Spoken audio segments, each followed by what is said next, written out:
பத்திரிகை நண்பர்களுக்கு புத்தாண்டு வாழ்த்துக்களை தமிழ் மாநில காங்கிரஸ் கட்சியின் சார்பிலே தெரிவித்துக் கொள்கிறேன். டெல்டா மண்டலத்தினுடைய தமிழ் மாநில காங்கிரஸ் கட்சியினுடைய தலைவர்கள், மாநில நிர்வாகிகள், பொறுப்பாளர்கள் அனைவருக்கும் புத்தாண்டு நல்வாழ்த்துக்களை தெரிவித்துக் கொள்கிறேன்.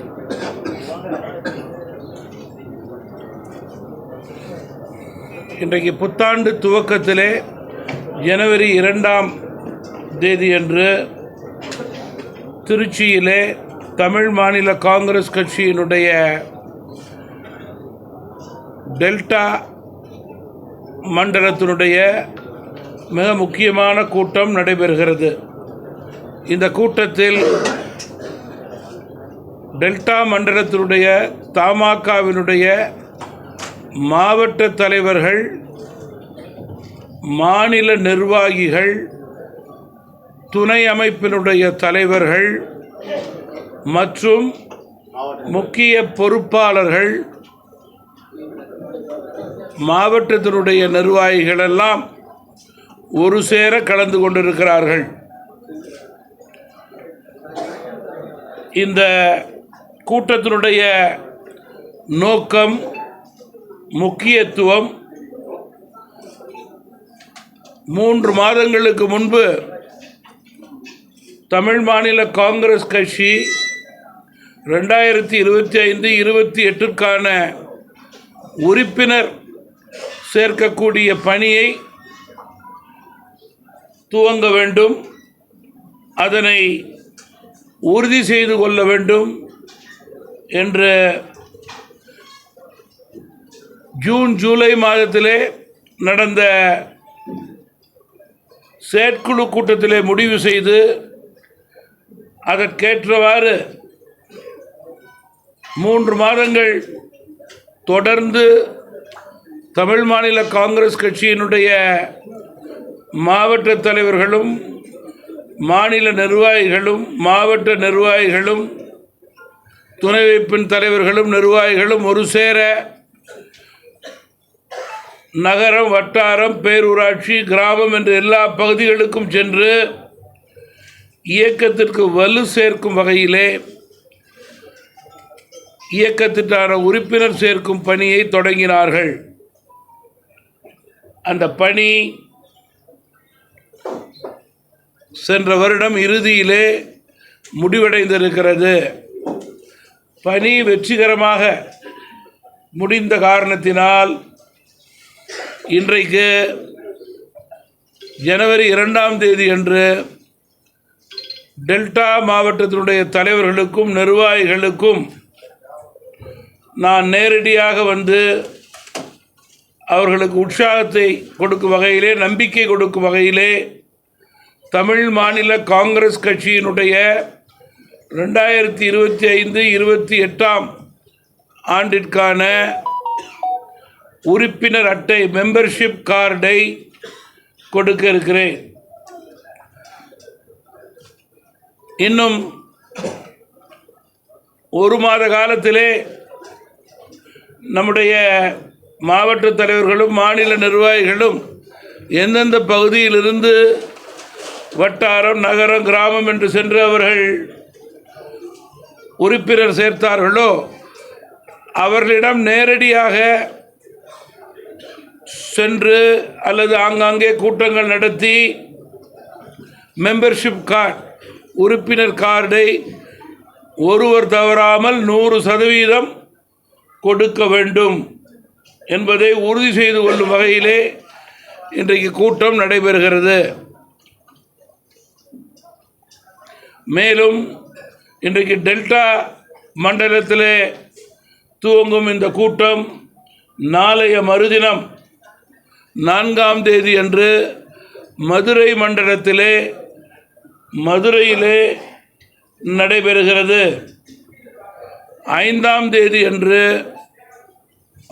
கோவை மண்டலத்திற்கான கூட்டம் ஈரோட்டிலே நடைபெறுகிறது. 6ஆம் தேதி அன்று சென்னை மண்டலத்திற்கான கூட்டம் சென்னையில் நடைபெறுகிறது. இன்னும் ஒரு மாதத்திற்குள் உறுப்பினர் அட்டையெல்லாம் உறுப்பினர் சேர்க்கக்கூடிய நிலையிலே உறுதியாக செய்தவர்கள் அவர்களிடம் மெம்பர்ஷிப் கார்டை ஒப்படைக்க வேண்டும். அதற்கு பிறகு பிப்ரவரி மாதம் 15-20 தேதிக்குள் மார்ச் மாதத்து இறுதிக்குள் 4 மண்டலமாக டெல்டா, கோவை, மதுரை, சென்னை மண்டலங்களிலே வட்டார நகர பேரூராட்சி தலைவர்களுடைய கூட்டம் மாநாடாக நடைபெறும், 4ஆக பிரித்து. அதற்கு பிறகு ஒவ்வொரு மண்டலத்திலும் 25 சட்டமன்ற தொகுதிகளை தேர்ந்தெடுத்து மொத்தம் 4 மண்டலத்திலே 100 சட்டமன்ற தொகுதிகள் என்று கணக்கிட்டு டிசம்பர் மாதம் இறுதிக்குள் நான் அந்த 100 சட்டமன்ற தொகுதிகளுக்கும் சென்று வட்டார ரீதியாக இயக்கத்திற்கு வலு சேர்க்க இருக்கிறேன். இதற்கிடையிலே துணை அமைப்பினுடைய மண்டல கூட்டங்கள் நடைபெறும். எல்லா வருடமும் நடைபெறுவது போல பெருந்தலைவர் காமராஜருடைய பிறந்த தின விழா மிகப்பெரிய பொதுக்கூட்டமாக நடைபெறும். ஐயா மூப்பனாரது பிறந்த தின விழா விவசாய தின பொதுக்கூட்டமாக நடைபெறும். ஏன் இதையெல்லாம் வரிசைப்படுத்தி கூறுகின்றேன் என்றால் 2025 தேர்தல் வருடம் 2026 முதல் 2-3 மாதத்திலே தேர்தலை சந்திக்க இருக்கிறோம். தமிழ் மாநில காங்கிரஸ் கட்சி எங்களுடைய சென்ற வருட எக்ஸிக்யூட்டிவ் கமிட்டி செயற்குழு கூட்டத்திலே முடிவெடுக்கப்பட்டது போல இந்த வருடம் தேர்தலுக்கு தயார் நிலையில் இருப்பதற்கு, தேர்தல் பணிகளை ஆற்றுவதற்கு ஏதுவாக மண்டலங்களுக்கு அட்டவணை கொடுத்து அதற்கேற்றவாறு எங்களுடைய பணிகளை ஜனவரி மாதம் 2ஆம் தேதியிலிருந்து தொடங்க இருக்கிறோம். சட்டமன்ற தேர்தலிலே தமிழ் மாநில காங்கிரஸ் கட்சியினுடைய குரல் பலமாக ஒலிக்க வேண்டும். அதற்குண்டான களப்பணியை வருட துவக்கத்திலே உறுதி எடுத்துக்கொண்டு செயல்படுத்த இருக்கிறோம். எனவே திருச்சியிலே நடைபெறும் முதல் கூட்டம் மற்ற மண்டலங்களுக்கு எடுத்துக்காட்டான கூட்டமாக நடைபெறும்.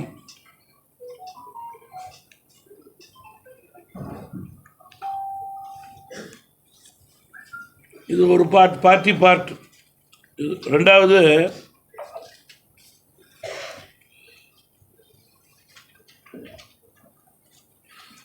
அண்ணா பல்கலைக்கழகத்தில் மாணவிக்கு ஏற்பட்ட கொடுமையை, அநீதியை அரசு மறைக்க நினைத்தால் அதனை தொடர்ந்து நினைவூட்டுவது எதிர்கட்சிகளுடைய கடமை என்று நான் குறிப்பிட விரும்புகிறேன். ஒரு காலக்கெடுவுக்குள் அரசு உண்மை நிலையை வெளிக்கொண்டு வர வேண்டும். குற்றவாளிக்கு உச்சக்கட்ட தண்டனை கொடுக்க வேண்டும்.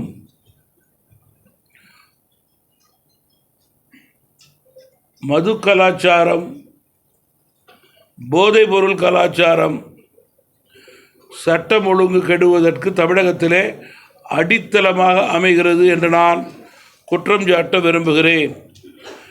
இதற்கு முற்றுப்புள்ளி வைக்க தவறிய அரசாக திமுக அரசு செயல்படுவது மிகுந்த வருத்தத்தை ஏற்படுத்துகிறது. தொடர்ந்து எதிர்கட்சிகளுடைய குரலை நெரிக்கக்கூடிய நிலையிலே அரசு செயல்படுவது கண்டிக்கத்தக்கது. அதிமுகவிலிருந்து ஆர்ப்பாட்டம் செய்தவர்களை கைது செய்தார்கள். பாஜகவினுடைய முக்கிய தலைவர்களை கைது செய்தார்கள். 2 நாட்களுக்கு முன்பு திரு சீமான் அவர்களை கைது செய்தார்கள். இன்று காலை பாமக சார்பிலே பசுமை தாயகத்தினுடைய தலைவர் திருமதி சௌமியா அன்புமணி அவர்களை கைது செய்திருக்கிறார்கள். நியாயத்தை தட்டி கேட்க வேண்டும் என்று நினைக்கின்ற கட்சிகளை கைது செய்வதன் மூலம் எதிர்கட்சிகளுடைய குரலை அரசு ஒருபோதும் ஒடுக்க முடியாது என்று தெரிவிக்க விரும்புகிறேன்.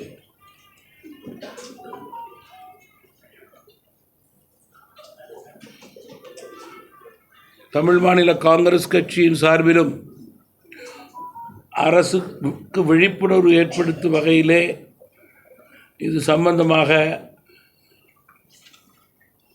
சில நிகழ்ச்சிகளை நடத்த இருக்கிறோம்.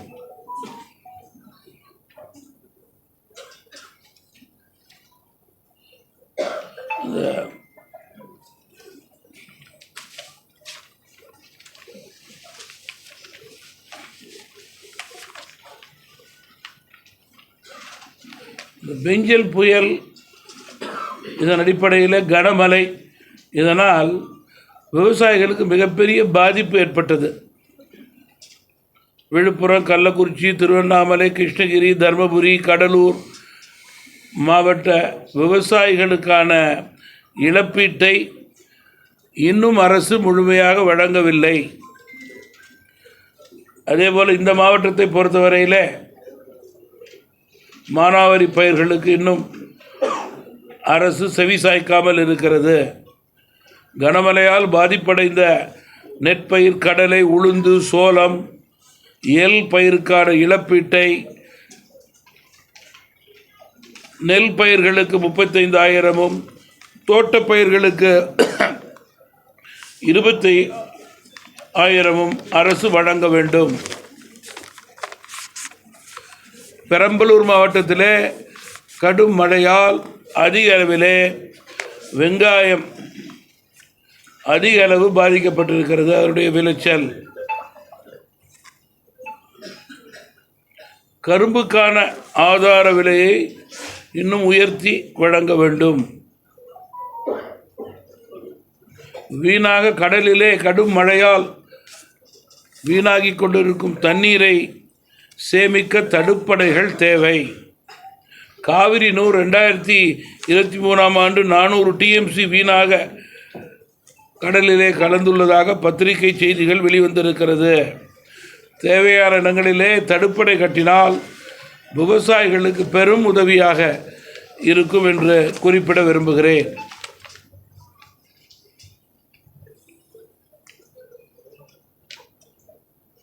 விவசாயிகளுக்கான பயிர் காப்பீட்டு கட்டணம் மிக முக்கியம்.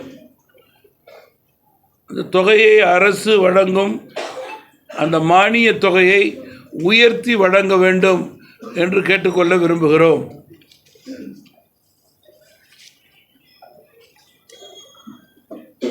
விவசாயிகள் பிரச்சனைகள் மற்றும் பயிர் சேத விவரங்கள், அரசின் உதவிகள், ஏரி குளங்கள் தூர்வாருவதை கண்காணிக்க மாவட்ட அளவில் விவசாயிகள் அதிகாரிகளுடைய குழுவை அமைப்பது நல்லது என்பது விவசாயிகளுடைய யோஜனையாக இருக்கிறது. காவிரி குண்டாறு திட்டத்திற்கான நிதியை முழுமையாக ஒதுக்க வேண்டும்.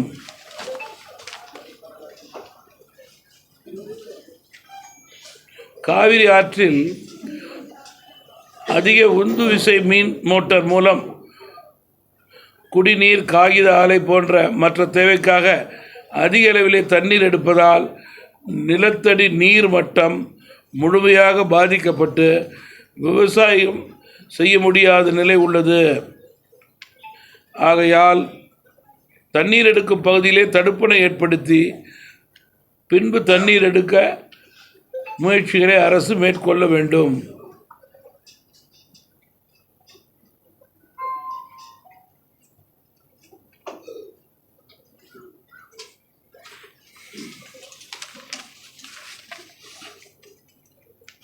இன்னொரு கோரிக்கை கொடுத்துருக்காங்க.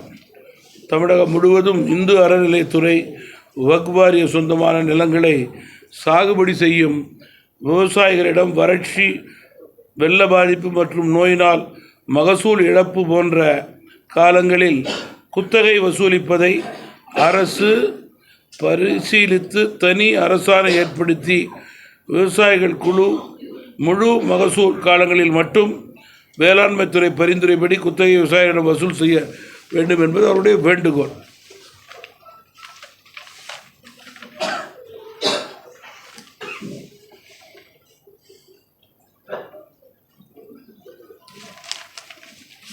தமிழ் மாநில காங்கிரஸ் கட்சியின் சார்பிலே அரசுக்கு தொடர்ந்து வேண்டுகோள் கொடுத்து கொண்டிருக்கிறோம். சட்டம் ஒழுங்கு பிரச்சனைக்கு அடித்தளம் டாஸ்மாக் தான். டாஸ்மாகை படிப்படியாக மூடக்கூடிய கட்டாயம் அரசுக்கு ஏற்படுத்த வேண்டும்.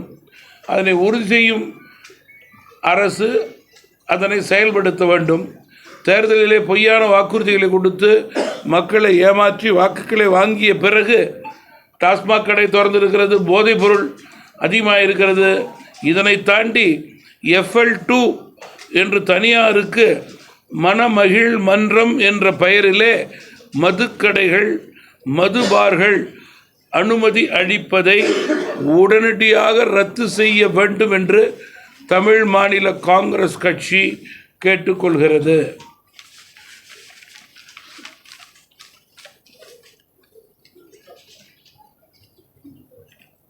புதுக்கோட்டை மாவட்டத்தில் பொறுத்த வரைக்கும் ஒரு கோரிக்கை கொடுத்துருக்குறாங்க. அந்த மாவட்டத்தில் உள்ள மாநில நெடுஞ்சாலை மற்றும் கிராம உள்ளாட்சி சாலைகள் மிகவும் சேதமடைந்த நிலை இருப்பதால் உடனடி சரி செய்ய வேண்டும் என்று கேட்டுக்கொண்டிருக்கிறார்கள். நீங்கள் ஏதாவது கேள்வி கேட்டால் சொல்கிறேன் சார். தமிழ்நாட்டில் எதிர்கட்சிகள் ஒன்றிணைவதற்கான வாய்ப்பு இருக்கா? அப்படி ஒன்றிணைப்பதற்கான முயற்சி எதுவும் எடுத்திருக்கீங்களா? அது ஏதாவது வெற்றி பெறுவதுமா? நீங்கள் தமிழ் மாநில காங்கிரஸ் கட்சியை பொறுத்தவரையிலே புது வருடம் தொடங்கி இருக்கிறது. ஒன்று, இந்த வருடம் முதல் 6-7 மாதங்கள் கட்சியை பலப்படுத்தக்கூடிய நிலையிலே உறுதியாக செயல்பட வேண்டும் என்று மாவட்ட தலைவரிடம், மாநில நிர்வாகிகளிடம், மாவட்ட நிர்வாகிகளிடம் கேட்டுக்கொண்டிருக்கிறேன். நானும் என்னுடைய சுற்றுப்பயணத்தை அட்டவணைப்படி தொடங்கி செய்ய இருக்கிறேன். இந்த 6-7 மாத காலம் என்பது தேர்தலுக்கான பலத்தை அடித்தளத்திலே ஏற்படுத்தி கொள்வதற்கு கிராம நகர பேரூராட்சி ரீதியாக கட்சிகள் தங்களை பலப்படுத்தி கொள்ள வேண்டும். அதற்கு பிறகு படிப்படியாக ஒத்த கருத்தோடு ஆளுங்கட்சிக்கு முற்றுப்புள்ளி வைக்கக்கூடிய நிலையை ஏற்படுத்துவது எதிர்கட்சிகளுடைய கடமையாக இருக்கும் என்பது என்னுடைய கருத்து.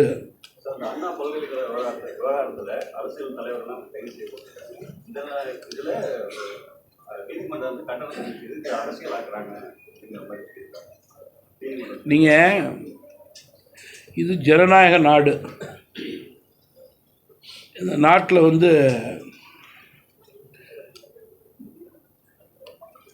நீதிமன்றங்களுக்கு கட்டுப்பட்டு மக்கள் இருக்கிறார்கள். அதில் மாற்று கருத்து கிடையாது. அதே நேரத்தில் ஜனநாயகத்தில்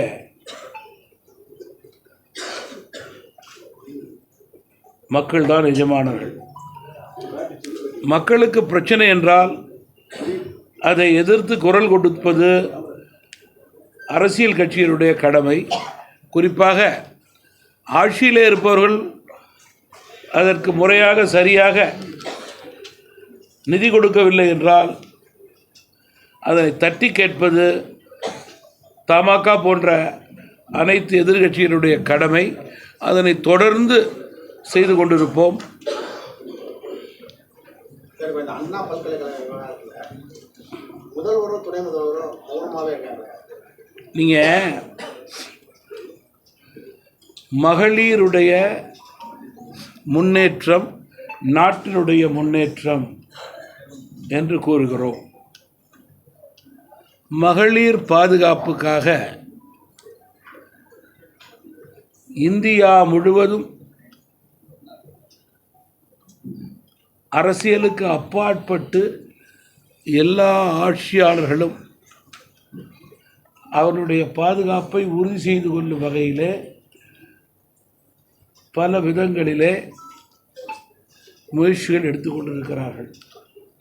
பல அரசாணைகள் இருக்கிறது. சமீபத்தில்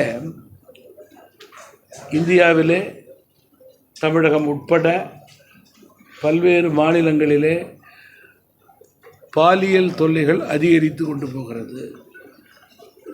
சிறு வயது முதல் பெரியவர்கள் வரை கண்மூடித்தனமாக மிருகத்தனமான செயல்பாடுகள், தனி மனித ஒழுக்கம் தவறும்போது இது போன்ற தவறுகள் தொடர்கிறது. இதை தட்டி கேட்பது காவல்துறை, அரசின் கீழ் இருக்கிற காவல்துறை.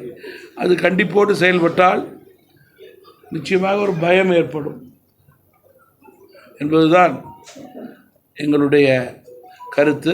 இன்னும் சொன்னால் தமிழ் மாநில காங்கிரஸ் கட்சி ஒரு பாலியல் தவறு நடந்திருக்கின்றது என்றால் அதில் முதல் எஃப்ஐஆரிலே இவன்தான் தவறு செய்தான் என்று உறுதி செய்து கொள்ளக்கூடிய நிலை ஏற்பட்டால் அவனுக்கு தூக்கு தண்டனை கொடுக்க வேண்டும் என்பதுதான் தமாகவுடைய உறுதியான நிலை.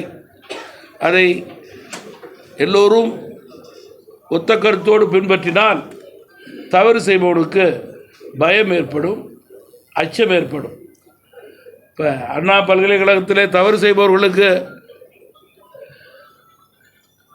தண்டனை கொடுக்க வேண்டும், பாதிக்கப்பட்டவர்களுக்கு நிதி அளிக்க வேண்டும், நிதினா அவர்களுக்கு நியாயத்தை வழங்க வேண்டும் என்று சொல்லும்போது அரசு தான் அதற்கு முன் வந்து பாதிக்கப்பட்டவர்களுக்கு நம்பிக்கை கொடுக்க வேண்டும். நம்பிக்கை கொடுப்பவர்களுக்கு அரசு தான் முன் வர வேண்டும் என்றால் முதல்வர், துணை முதல்வர், அமைச்சர்கள், இதுதான் அரசனுடைய ஹைரார்க்கி இல்லையா? மக்கள் அரசை கூர்ந்து கவனித்துக் கொண்டிருக்கிறார்கள். உடனடியாக கைது செஞ்சிருக்கோம் அப்படின்னு சொல்லி தான் அரசு தரப்புல சொல்றாங்க. இன்னும் வேற என்ன இதுல வந்து இது மணிப்பூர் முதலமைச்சருடைய செயல்பாடும் தமிழ்நாட்டு முதலமைச்சருடைய செயல்பாடும் ஒரே இல்ல. இதுல தயவு செய்து இது வந்து மொட்டை தலைக்கும் முழங்காலுக்கும் இதில் முடிச்சு போடாதீங்க, தப்பு. நம்ம எல்லாம் பேரண்ட்ஸ், நமக்கெல்லாம் நிறைய ரெஸ்பான்சிபிலிட்டி இருக்குது. அதை வச்சு தான் நம்ம பேசணும். அதனால் எந்த மாநிலத்தில் இது நடந்தாலும், தமிழ்நாட்டில் நடந்திருக்கு, வெஸ்ட் பெங்காலில் நடந்திருக்கு, பல ஆட்சியாளர் இருக்கிற மாநிலத்தில் நடந்திருக்கு. ஒரு பெரிய யூனிவர்சிட்டி, உலக புகழ்பெற்ற யூனிவர்சிட்டி, மாணவிகள் நம்பி படிக்கிறப்ப இதுபோல் ஒரு லூப் ஹோல் இருக்கிறப்ப அதை அரெஸ்ட் செய்ய வேண்டிய கடமை அரசுக்கு உண்டு. நீங்கள் சொல்கிற மாதிரி அரெஸ்ட் பண்ணியாச்சே போதும்னு இந்த சமாச்சாரம் இல்லை. இதில் சாருங்கிறான், மோருங்கிறான், அதில் நிறைய சார் மோரெல்லாம் இருக்குது. அதெல்லாம் கக்கி வெளியில் கொண்டு வர வேண்டிய கட்டாயம் காவல்துறைக்கு இருக்குது. அது அவருடைய கடமை, பணி, அதை அவர்கள் செய்ய வேண்டும் என்பது கோடிக்கணக்கான மாணவிகளுடைய எதிர்பார்ப்பாக இருக்கிறது என்பதை இந்த அரசு மறந்துவிடக்கூடாது. 100 சட்டமன்ற தொகுதியை தேர்ந்தெடுத்து நீங்க சுற்றுப்பயணம் போறதா சொல்றீங்க. இந்த 26 தேர்தலில் இந்த 100 தொகுதி தான் உங்களோட இலக்கா? எனக்கு பார்லிமெண்ட் இருக்குது, தனியார் நிகழ்ச்சி இருக்குது, அதுக்கு மேலே போக முடியாது. அதனால் எந்த 25 தொகுதி சொல்கிறாங்களோ அந்த 25 தொகுதிக்கு போவேன். அதுதான் கணக்கு, வேற ஒன்றும் கிடையாது. ப்ராக்டிக்கலாக என்ன பாசிபிளோ அதை செய்கிறோம், ப்ராக்டிக்கலாக என்ன பாசிபிளோ அதை செய்கிறோம், அவ்வளோதானே. ரியாலிட்டி தானே. உறுப்பினர் எண்ணிக்கையை பொறுத்தவரையில் எங்களுடைய இலக்கு ஒரு சட்டமன்றத்திற்கு 10,000 உறுப்பினர்கள் சேர்க்க வேண்டும் என்ற இலக்கை நான் நிர்ணயித்தேன். 100% அதை எங்களால் நிறைவேற்ற முடியவில்லை. மாறாக அநேகமாக எங்களுடைய இலக்கு ஒரு சட்டமன்றத்திற்கு 7,000 7,200 இருப்பதற்கான வாய்ப்பு இருக்கிறது. இது 101% உண்மை நிலை. இல்லை 15,000 20,000 நான் சொல்ல விரும்பலை. கட்சிக்காரங்களுக்கு வேலை செய்யணுங்கிறதுக்காக நான் அதை சொல்கிறேன். சார், மற்ற மாநிலங்களை ஒப்பிடுறப்ப தமிழகத்துல பாலியல் குற்றங்கள் குறைவுன்னு சொல்லி எதிர்க்கட்சி, அதாவது கூட்டணி கட்சிகள், திமுக கூட்டணி கட்சிகள் சொல்றாங்க, அமைச்சர்கள் எல்லாம் சொல்றாங்க. அது ஒரு பெரிய வெட்கக்கேடு, தலைகுடிவான ஒரு விஷயம். அதுபோல் சொல்கிறதும் கேட்கறதும். 100% பாலியல் தொல்லை தமிழகத்தில் இருக்கக்கூடாது, இந்தியாவில் இருக்கக்கூடாது, எந்த ஆட்சி இருந்தாலும் அங்கே இருக்கக்கூடாது. அப்படி சொல்கிறது தான் மனிதாபிமானம். இங்கே குறைச்சலாக இருக்குன்னு சொல்கிறது வெட்கக்கேடு, கேவலம், தலைகுடிவு. நான் தான் சொல்கிறேன்ல சார், அது என் கட்சியில் யாராவது சொன்னாலும் இதை தான் நான் சொல்லுவேன். இதெல்லாம் வந்து அரசியலை தாண்டி மனிதாபிமானமான ஒரு உண்மை. இதில் அரசியலை ரொம்ப பூர்த்த வேண்டிய அவசியம் கிடையாது. கெஞ்சல் புயல் பாதிப்புக்கு அரசு வந்து நிவாரணம் தரல அப்படின்னு ஒரு குற்றச்சாட்டு வைக்கிறீங்க. மத்திய அரசா மாநில அரசா? நீங்கள் மத்திய அரசை பொறுத்தவரையிலே அவர்கள் கொடுக்கின்ற நிதியை படிப்படியாகத்தான் கொடுத்து கொண்டிருக்கிறார்கள். மாநில அரசு நாங்கள் மாநில அரசை குற்றம் சொல்லுவோம். நீங்கள் கொடுக்கின்ற நிதிக்கு வெளிப்படைத்தன்மை தேவை, முழுமையாக சரியாக செய்யுங்கள் என்று நாங்கள் கேட்க விரும்புகிறோம். அதே நேரத்தில் பாராளுமன்ற உறுப்பினர் என்ற முறையில் மத்தியில் டெல்லிக்கு செல்லும்போது தமிழகத்துக்கு கொடுக்கக்கூடிய நீதியை 100% கொடுங்கள் என்று கேட்பது என்னுடைய கடமை.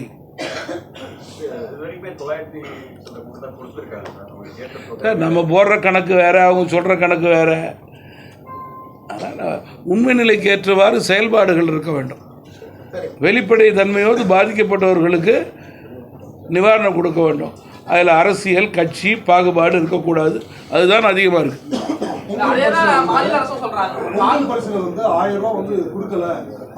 கடுமையான விமர்சனம் மக்களுக்கு அப்படின்னு சொல்லி ஒரு கருத்து இருக்கு. எதிர்கட்சிகள் கடுமையாக விமர்சனம் செய்யறாங்க. நீங்கள் பொங்கலுக்கு தோப்பு கொடுத்து பணம் கொடுத்த கட்சி இந்த கட்சி தானே இல்லையா? எப்படி அப்புறம் 1000 ரூபா பத்தும்? மினிமம் 3000 ரூபா கொடுக்கணும் தானே நாங்கள்லாம் சொல்லுவோம். அதே தான் கொடுக்கணும் இல்லை? அதான மக்களுடைய எதிர்பார்ப்பு. இடைத்தேர்தல் வந்தால் கொடுக்குறப்ப பொங்கலுக்கு கொடுக்கலாம்ல.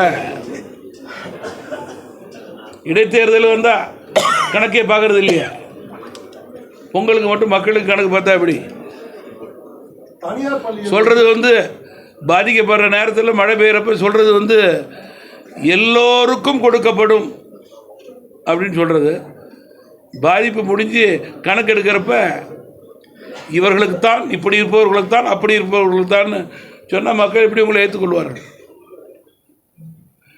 சென்னையில் ஒரு கோட்பாடு, கடலூரில் ஒரு கோட்பாடு, திருவண்ணாமலையில் ஒரு கோட்பாடு. எப்படி அரசை மக்கள் ஏற்றுக்கொள்வார்கள்? Right sir. அரசு பள்ளிகள் 500 பள்ளிகளை தனியாருக்கு தத்து கொடுக்கப்படும் அப்படின்னு மினிஸ்டர் பேசினாரு அப்படிங்கிற கருத்து வந்து பெரிய சர்ச்சைக்குள்ள இருக்கு. அதை பத்தி உங்களுடைய கருத்து? இன்னைக்கு கூட கூட்டணியினுடைய முக்கிய கட்சி சிபிஎம் முதல் பக்க செய்தியாக இருக்க. அதுபோன்ற நிலை ஏற்படாது என்று நான் நம்புகிறேன். தமிழ் மாநில காங்கிரஸ் வந்து பாஜக கூட்டணியில வந்து தொடருதா? சட்டமன்ற தேர்தலில் அதிமுக விஜய் ஆப்ஷன்ஸா கன்சிடர் பண்ணிருக்கீங்க? பாராளுமன்ற தேர்தல் நெருங்கும் போது எங்களது கூட்டணிகள் மேலும் வலுப்பெறும். சட்டமன்ற தேர்தல் நெருங்கும் போது எங்களுடைய கூட்டணிகள் மேலும் வலுப்பெறும். ஒத்த கருத்துடைய கட்சிகள் ஒன்று சேரும். ஆளுங்கட்சியை வீழ்த்துவதற்கான சரியான வியூகம் ஏற்படும். நான் சொல்கிறது, நான் இருக்கிற கூட்டணிக்கு தானே நான் பேச முடியும். நான் எப்படி அடுத்த கூட்டணிக்கு நான் பேச முடியும்? அதுதான் சொல்லிட்டேன். நான் 6 மாதம் கழிச்சு தான் சொல்லிட்டேன். ஒத்த கருத்துனா தேர்தலில் மட்டும் ஓட்டு வாங்கி ஜெயிக்கிறது தான்.